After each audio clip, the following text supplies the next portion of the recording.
Hello Skillr Boxers. Today we're breaking down one of the most talented and slick fighters of his era. A fearless boxer who made opponents miss effortlessly and paid for it with brutal counterpunches.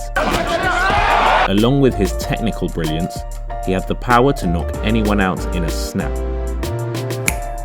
Lights out.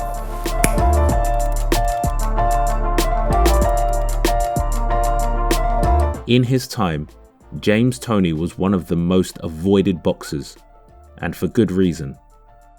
James Toney, whew, you know, I couldn't see a way to beat James Toney. No, that's just you can't beat guys like that. Not only was he fast, accurate, and powerful, but his skills allowed him to outclass opponents across multiple weight divisions. He moved from middleweight all the way to heavyweight, gaining up to 90 pounds over his career, yet still carrying his signature technique and knockout power into every division. Something like this is only possible through flawless technique. So if you want to understand every detail behind his unique style, this breakdown is for you. Let's start with his boxing stance. Toney fought out of a Philly shell, most of the time with his feet planted. However, his Philly shell differs from modern boxers, and he has a strong opinion about it. Oh yeah, if Floyd won, he can get it.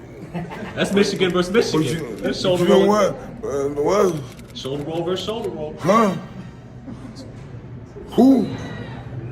Toney's version of the Philly shell was inspired by old school fighters like Ezard Charles. No, I'm not the original. The original person is Ezra Charles. He's still there. Charles beating Marciano to the punch. He said it more colorfully than that. Yes, there's a right hand and Hendrick goes. His guard was more offensive, standing more squared and less bladed. He'd often shift his weight forward to counter, instead of staying on the back foot.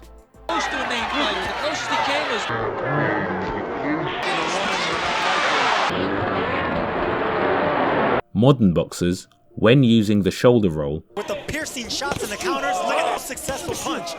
will stay on the back foot, just turning their hips to quickly counter with the cross. See? You in the pocket. You in the pocket. You ain't like this. You in the pocket. You ain't like this. Bam! Toney would instead transition his weight from the back foot to the front foot, getting across the center line. But we'll get into the specifics later in the video. From this shell, one of his signature weapons was the up jab. Hendrick is having a hard time. He's got Hendrick. He's not himself. James said he should do this champion or that champion. Because his lead hand stayed low, it was out of his opponent's central vision, making it hard to read. His timing with it was impeccable, constantly tagging his opponents. He used it not just to score, but to set up his power shots along with his most essential skill. Weight distribution. In boxing, weight distribution is how your weight is balanced between your front and back foot. It's key to generating power, but also to loading up your punches. And JT is one of the best examples of this principle in action. Let's look at two of his main punches, the lead hook and the rear overhand, or cross. To load up his lead hook, Toney would shift his weight forward, placing his head slightly to the left side and planting his lead foot. Gatto out of Miami. Goes down. Sometimes the movement was exaggerated, other times it was subtle. But the purpose was always the same: to load the lead hand and explode with a powerful hook. He would often mix his lead hook up and down to create openings. Remaining in this round. Here's Toney now. Ferocious puncher. Even while shifting forward, he stayed defensively responsible, keeping his right glove high to block incoming shots, and making sure his head was still off the center line. And assured. Triples up. Gets careless. The night's work could be over because Barkley can't take anybody out. Toney controlling the first. Now, when it comes to his overhand or chopping right hand, he liked to throw it behind his jab. Here, he'd load by shifting his weight to the back foot, positioning his body on the right side. From there, he'd spring forward, shifting weight from back to front foot, crossing the center line and landing with power. This punch was sneaky, explosive, and one of his most dangerous shots. And as we'll see in his final skill, these principles repeat themselves over and over again. Subtle head movement. Defensively, JT was one of the slickest fighters the sport has ever seen.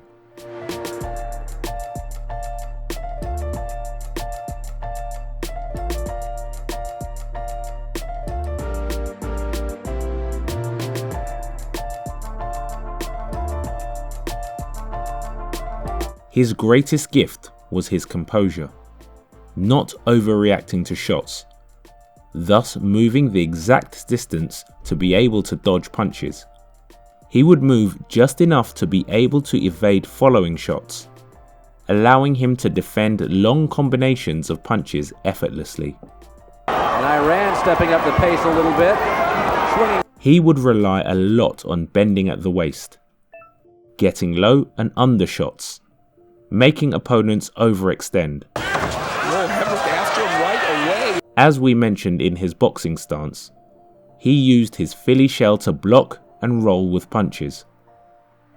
Sometimes, he would briefly shift to southpaw while rolling with a punch, to then get back to orthodox, still dodging punches.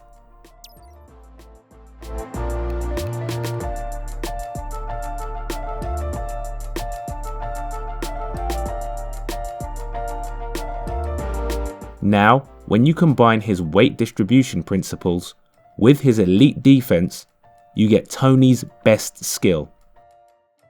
Counterpunching off the Philly Shell.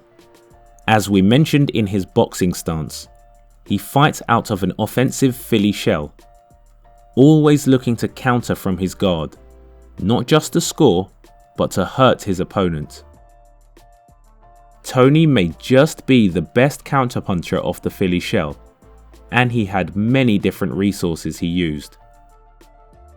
However, his most effective counters were the lead hook after blocking, the cross after the shoulder roll, a combination after blocking to the body. His first counter was a catch and shoot motion, block with one hand and counter with the other. And as far as being on the attack, he would often lean slightly to his left to block with one hand, and also to load up the counter lead hook. I think the reason for this is, as we mentioned, from there he would explode with the lead hook, transitioning weight to the other side. Another counter he would use off blocks was with flurries. There's James Toney. Whenever an opponent threw to his body, they would leave their head exposed. Toney would remain calm in his stance, blocking punches, then quickly return fire with a combination. And there's a good left hand and a right. There's a big uppercut. Another big uppercut, and Delgado's in trouble. Now, his most remarkable counter is his shoulder roll counter. Against the opposite stance, the shoulder roll deflects the opponent's jab. Against the same stance, it deflects the rear hand. Toney would roll with the punch, deflecting the opponent's rear hand and making them overextend. At the same time while rolling, he shifted his weight to his back foot, loading up his right hand. He would then unleash a cross, shifting weight to his front foot and keeping his head off the center line. There he is, 130 to go here. And the weight finally ended up fighting at 170. This last point is key. By turning his head to the side, he not only stayed out of the line of fire, but also aligned his cross better with the opponent's head, making it much more powerful. I'll give you a C. Last 3 or 4 rounds, especially in the last year or two, it's been frustrating. This was one of JT's best counterpunches. Of James Toney. And we wonder he was not himself in there. It's hard to believe looking at him now. He was